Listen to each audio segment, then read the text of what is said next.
Hey guys. Hey everybody. Everyone. Hello. Hey. So Bishop, Dr. Glover. I don't know. I know Bishop, Dr. Glover. I don't know everybody else. There's David. Hello.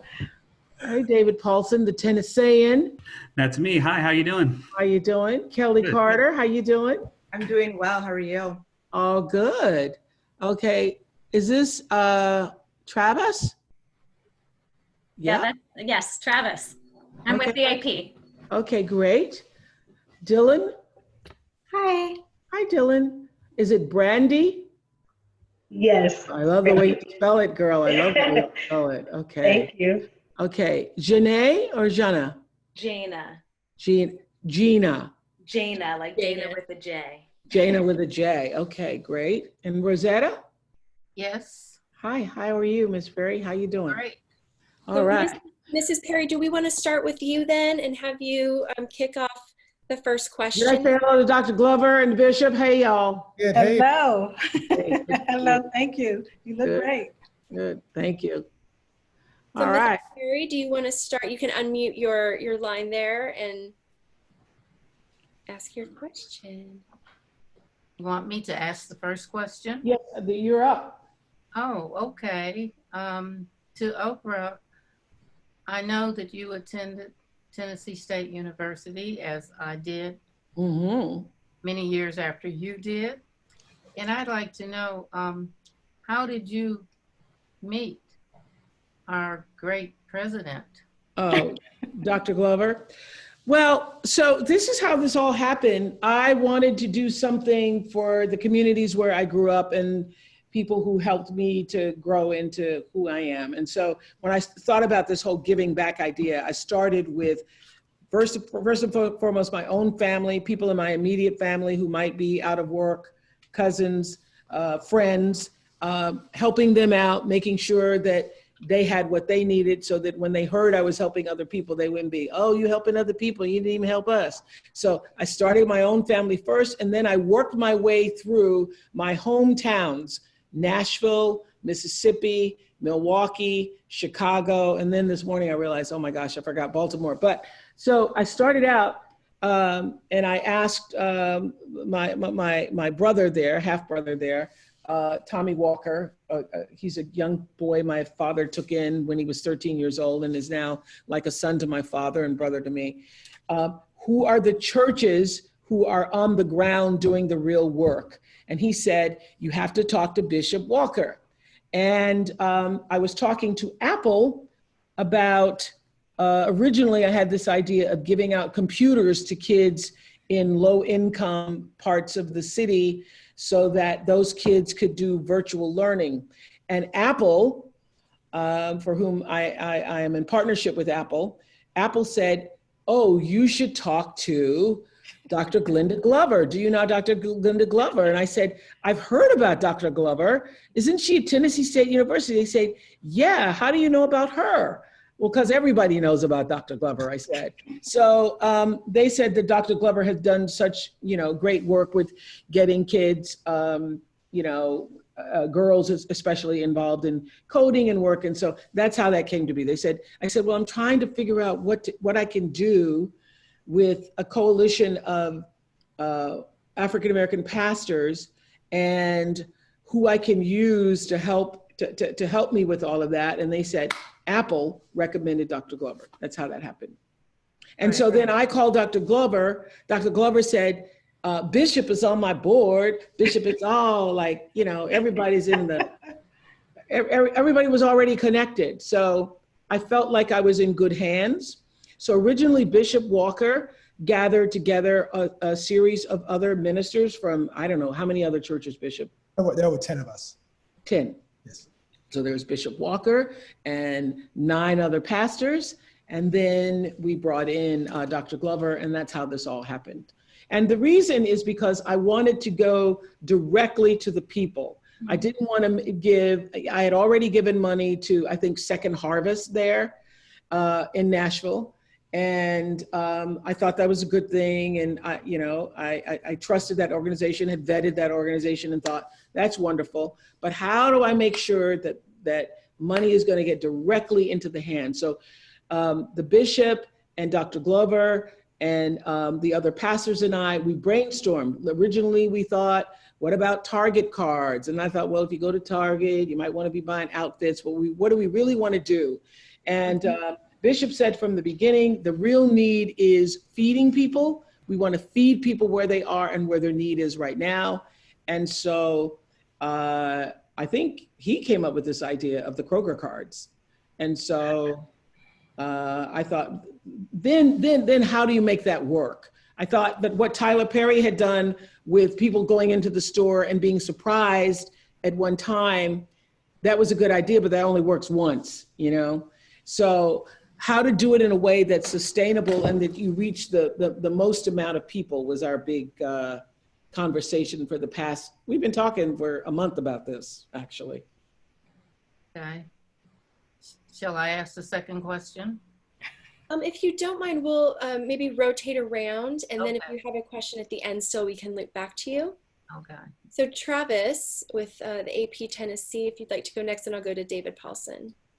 Sure. Hi. Thanks for talking to us today. I was just wondering about if you could tell us a little bit about your connection to Nashville and your time here, maybe a fond memory of Nashville.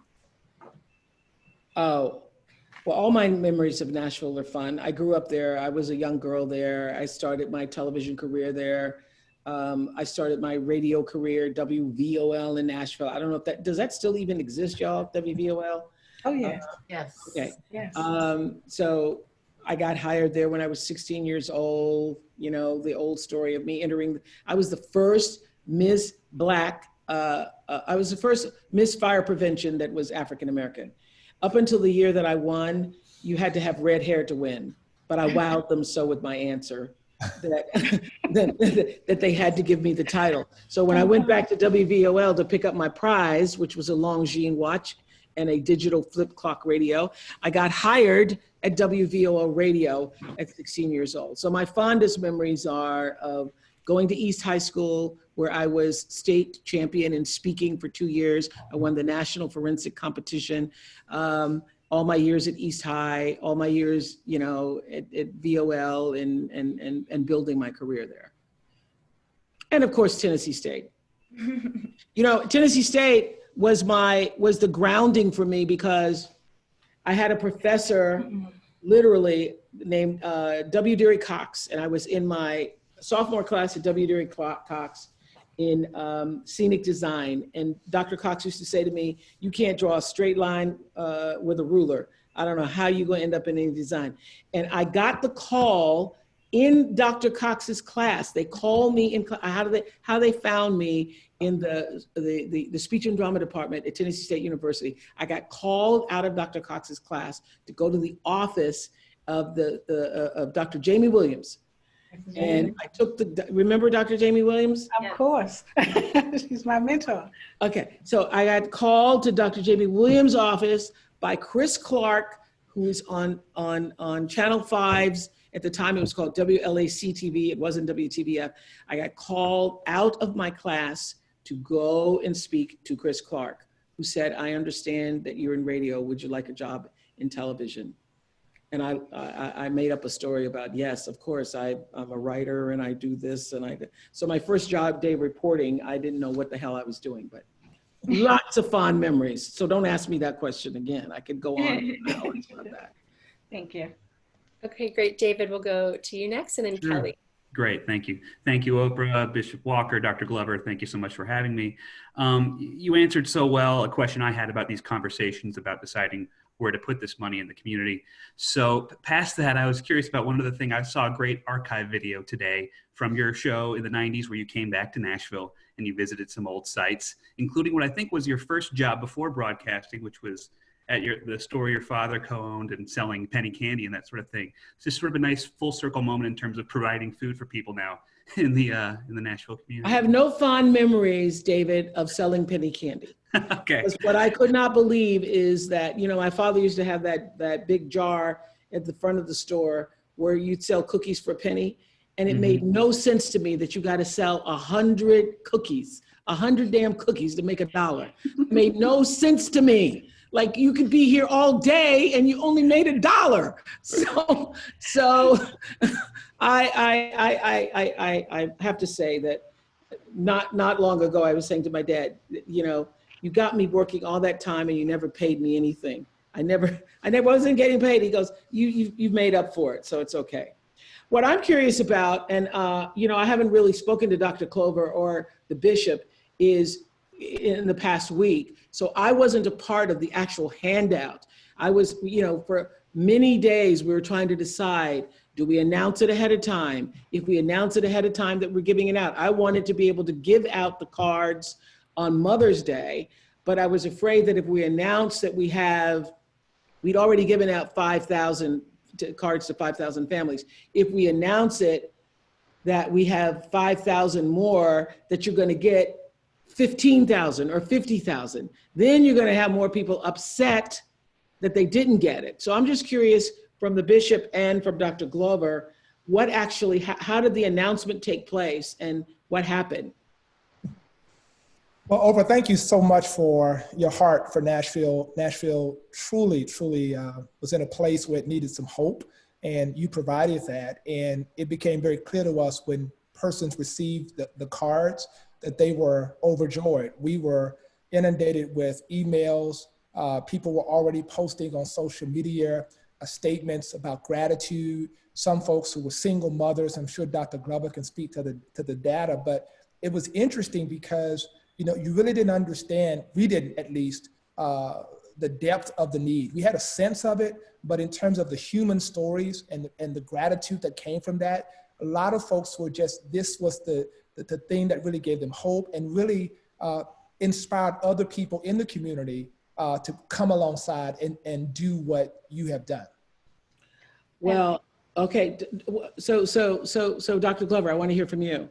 So I want to start by thanking you, Ms. Winfrey. This is a great moment for the city of Nashville and the 10,000 families who have benefited from Ms. Winfrey's generous donation. And it's a great moment for Tennessee State University also. And we're grateful and happy and honored to assist in this monumental humanitarian effort. Ms. Winfrey, before I say anything else, we want to thank you publicly for remembering your hometown, your home city, and your university. Now, having said that, we had so many partners who were willing to work with us. We had MDHA, the Housing Authority. We had the Chamber of Commerce, the Black Chamber of Commerce, the Black contractors, in addition to the Black churches, the Convention and Business Bureaus. And that's the heart, the bread and butter. They're the restaurant workers, they're the hotel workers, they serve us. And so this supports the Nashville tourism. And so when the word started getting out, these tourists, the workers, those in the tourism industry, I mean, they were extremely excited. And it's just word of mouth, and it's just stop doing it. And so the Housing Authority, those who helped us in the churches, Bishop worked with the churches, I work with the churches. And so the word just started getting out. And we reached that 10,000 goal, and everybody's so excited. They're calling us, like Bishop said, they're thanking us. Yeah. I've been feeling calls all yesterday and today, emails, text messages, and phone calls, just thanking us. And tell Ms. Winfrey, thank you. When are you going to talk to me again? Tell her I said, thank you. I didn't know what I was going to do. I have 6 children. We're out of school. They would ordinarily be in school having free food, free lunches. But now they're at home, they eat and they snack all day. So this $200 came in handy. It's that kind of reaction that is so exciting to us and make us so honored to be a part of this effort. And so we truly appreciate this. Well, I thank you all for sharing that, because, you know, in all those years we were doing favorite things on the Oprah show, and everybody always wanted that ticket to the favorite things show. What I learned from that experience is that the gift was one thing, but the fact that you could get the gift was even bigger. So speaks to what you were saying, Bishop, about when somebody just says, hey, here's $200 for you. The $200, though it's needed, fills that need, but the fact that that happened to you gives you a sense of hope that something good can also happen again to you. So I think it's instilling the hope and letting people know that you were thought of. That's what I was trying to do in this moment. And often I believe in the adage that you know, you spend your money and your charitable philanthropy work is to raise people up and to teach them how to fish for themselves. But during this pandemic, what I recognize is sometimes people just need a piece of fish. Yeah. They just need some fish with some bread and a nice fish sandwich. So to be able to offer that to people in this moment. And I think one of the things that we've been talking about with Nashville Nurtures is how do you sustain this in a way to help people be able to sustain themselves in the long term. So, you know, we continue to have those conversations about, but I thought what the bishop and all the pastors were in agreement that the immediate need is getting food into the homes of families. Thank you. And Kelly, do you want to jump in next? Absolutely. Bishop Walker, Dr. Glover, and Ms. Winfrey, thank you so much for doing this today.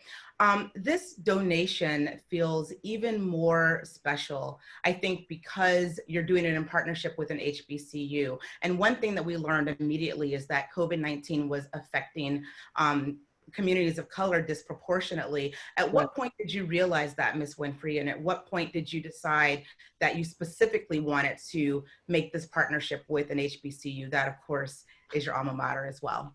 Well, I even before it became a news story, Kelly, I thought it would be a news story because I don't know anybody who's African American who doesn't have diabetes and high blood pressure in their family. I mean, you'd be an anomaly if you're in a family and nobody in your family has it. And so my mother was an insulin shooting diabetic her entire life. So she passed in 2018, and I was thinking, oh, if my mother were alive, I would even be more concerned about her and the people that are coming in and out of her house. I started thinking about my father and his high blood pressure. I was thinking about myself and my pre-existing condition of having pneumonia in the fall and still having, you know, respiratory bronchial stuff because of that. And I just think in my immediate family, the pre-existing condition of some disease was so prominent. Then in the greater African-American community and family, there's no way that it would not be. And as I said recently in a graduation speech, you know, poverty itself, inequality in itself is a pre-existing condition. And one of the things that I think is the benefit of COVID is illuminating how those inequities have shown up in a way that even the blind, those who choose to be blind, cannot deny and not see the grave inequities that have been shown to us because of this pandemic. So I wanted to be able to touch that in a way that allowed people to know that, number one, I see you, because that's first and foremost. People want to be seen and they want to know that they matter. So part of this offering, and I see it as, even when I wrote checks to my family, I would put in the little line, the memo, COVID offering. I see this as my offering. I see this as a part of my tithe, my personal spiritual tithing from the inside out.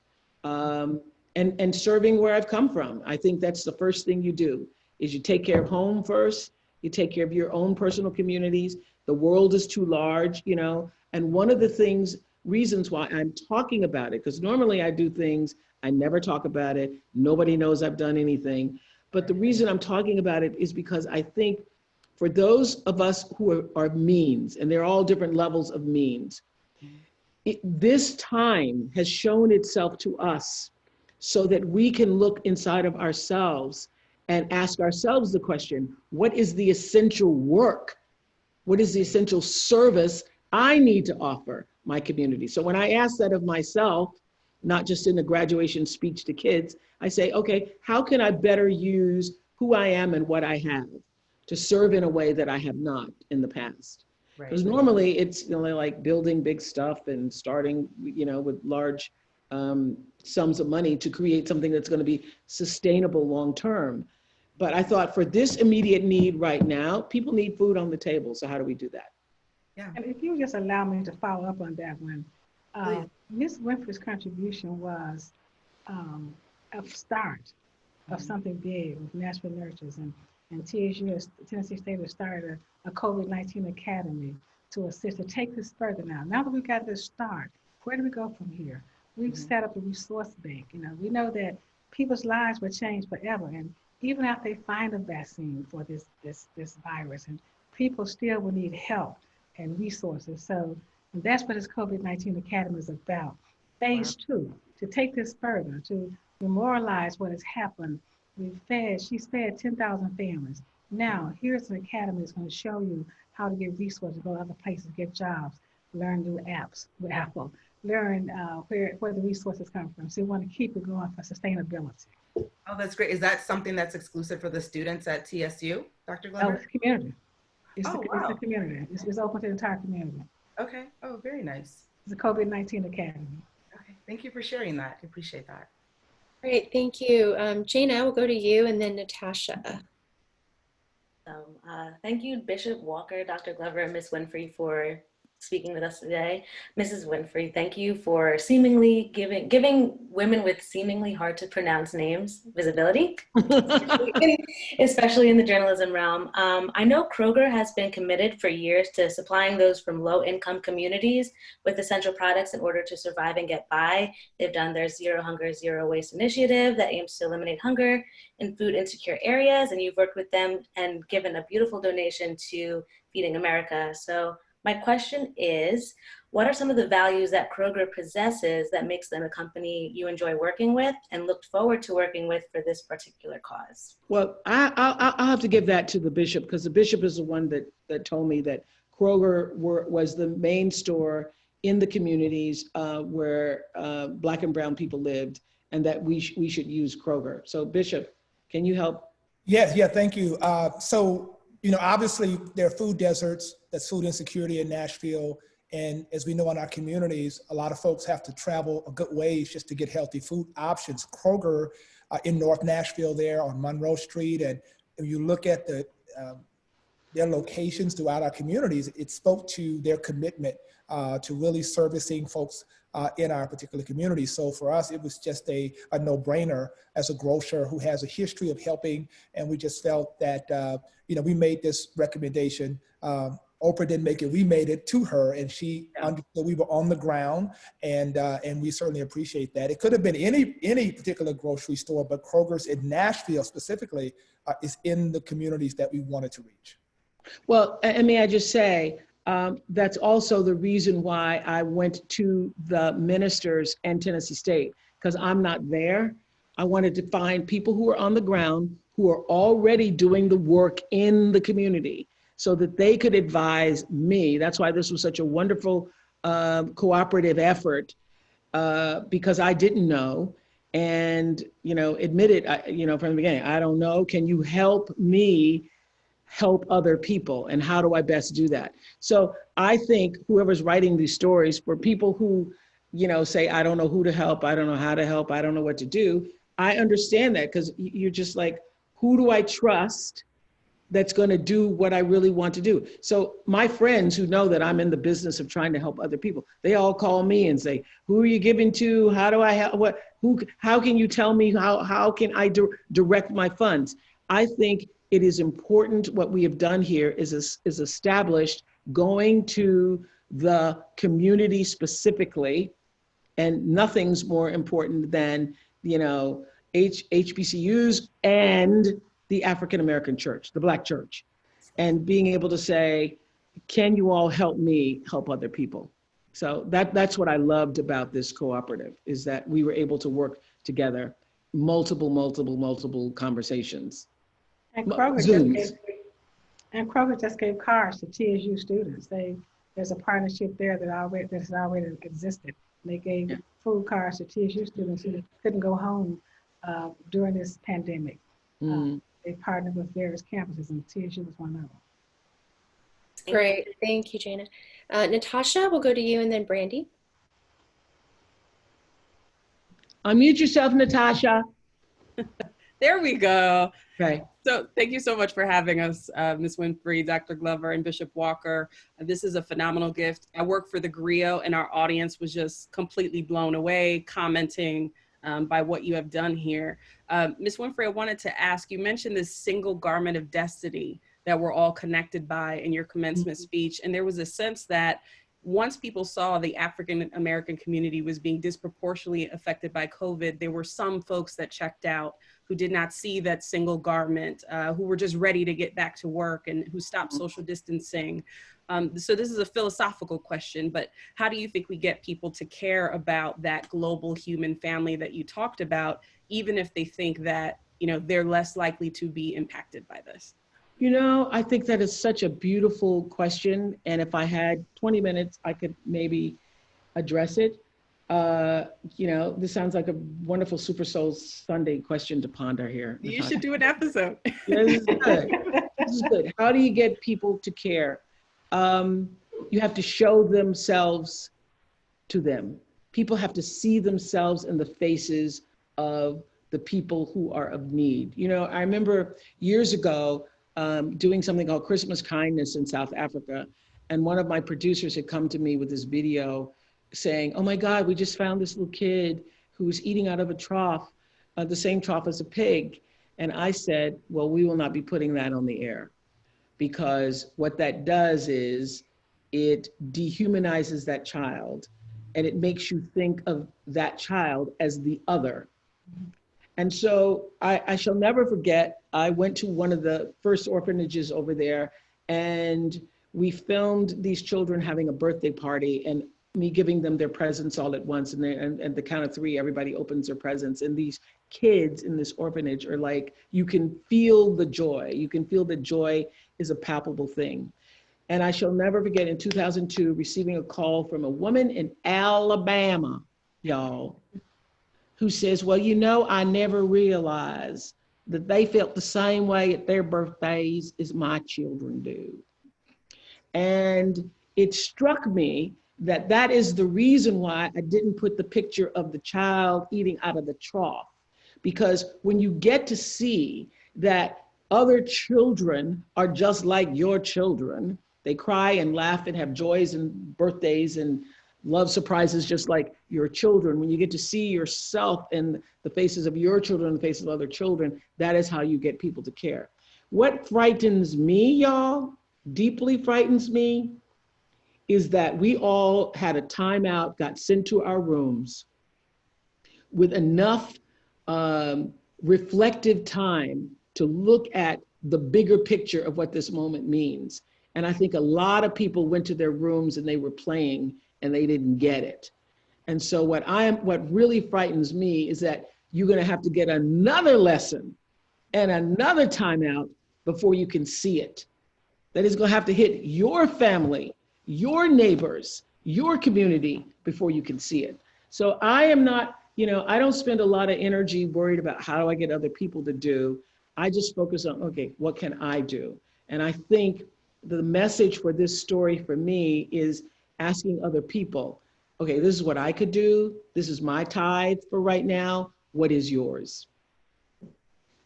Thank you so much. Thank you. I could just good question. Yeah, Bishop. Yeah, if I can just piggyback, you know, with Dr. Glover and I working very closely with Oprah, and we've, you know, she's clearly an extraordinary philanthropist and has a heart for so many different causes.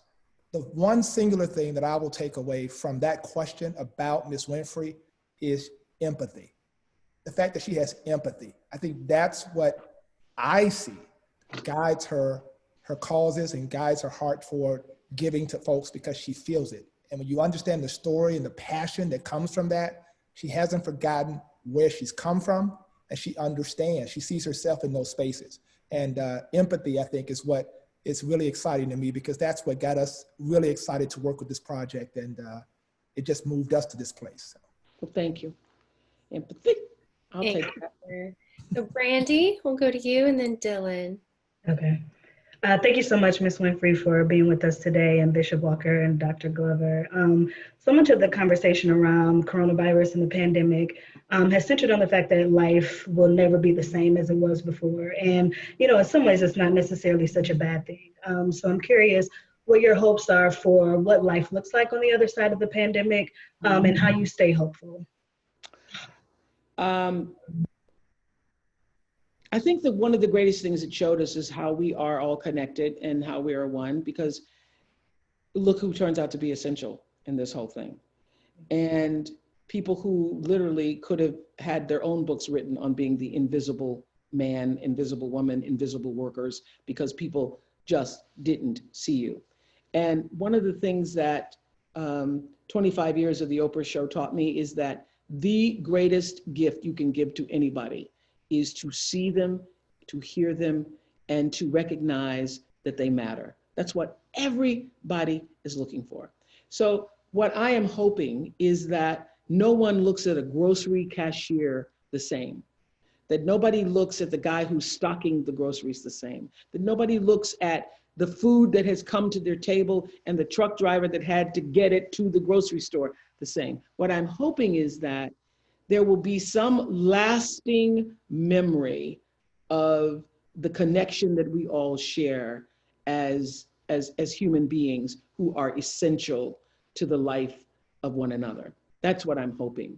And all I can do is make sure that happens in my own family and in my own, immediate circle. That's what we talk about at our table.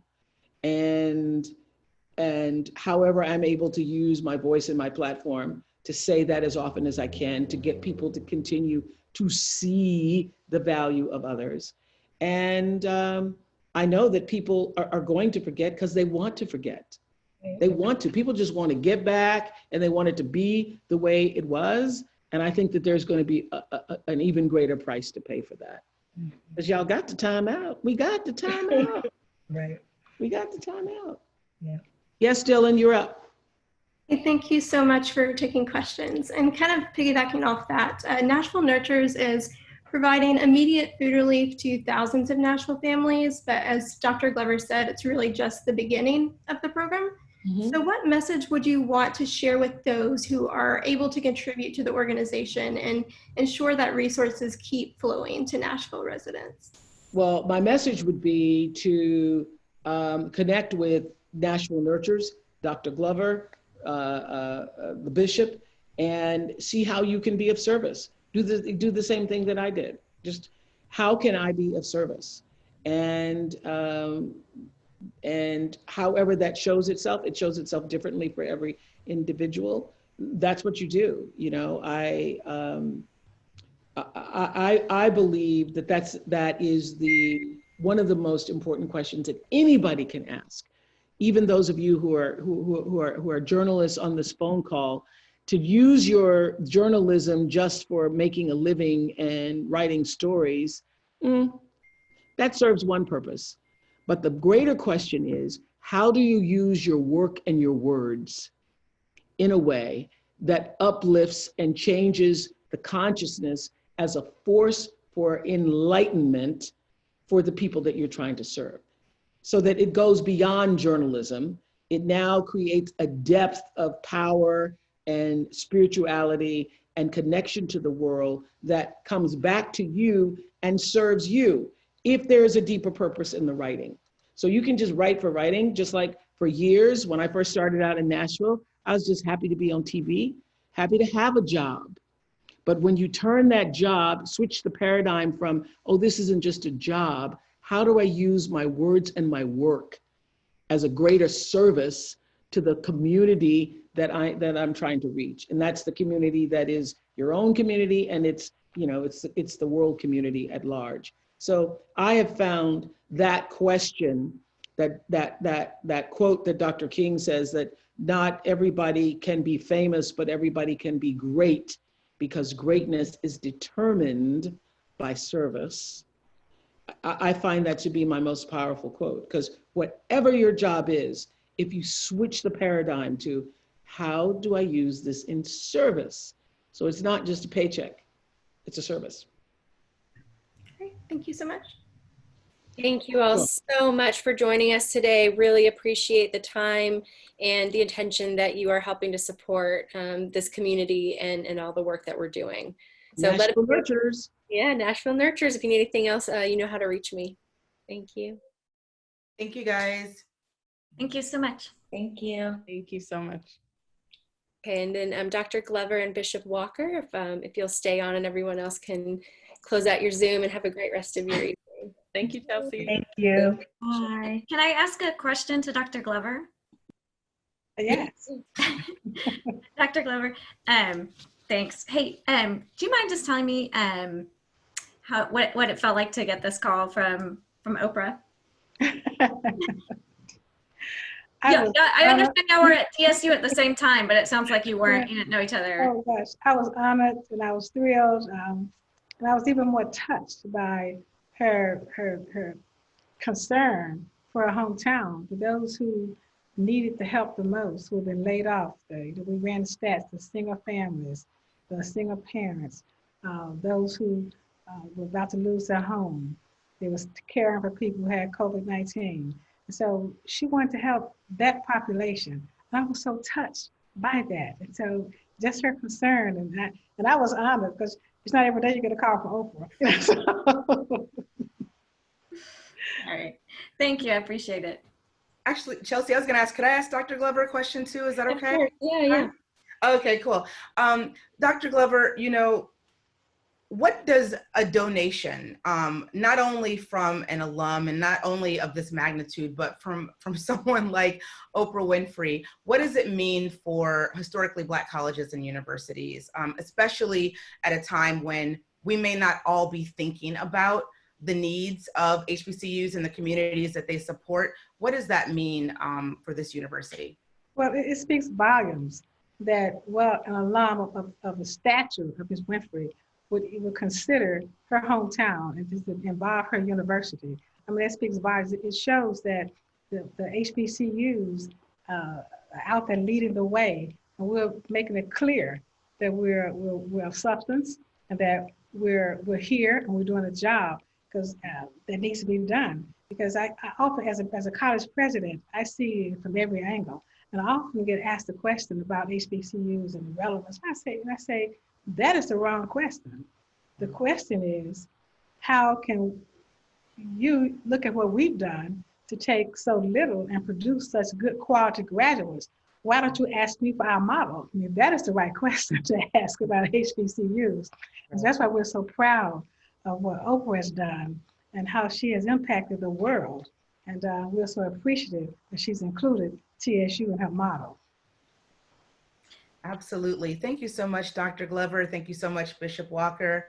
I do appreciate it. I have one more little question, which is the Nashville Nurtures. It sounds like that's going to keep going on. Is that right? And is Oprah continuing to be involved? Do we know? No, she's led the way, and Nashville Nurtures now is inspiring other people to come alongside what she has done. And so there is a donate button on the Nashville Nurture site. Folks can come alongside the mission. And Oprah got us going, and we hope other folks will keep this going in our community. Great. Okay, thanks. Thank you so much. Thank you all so much. And hi, Carol.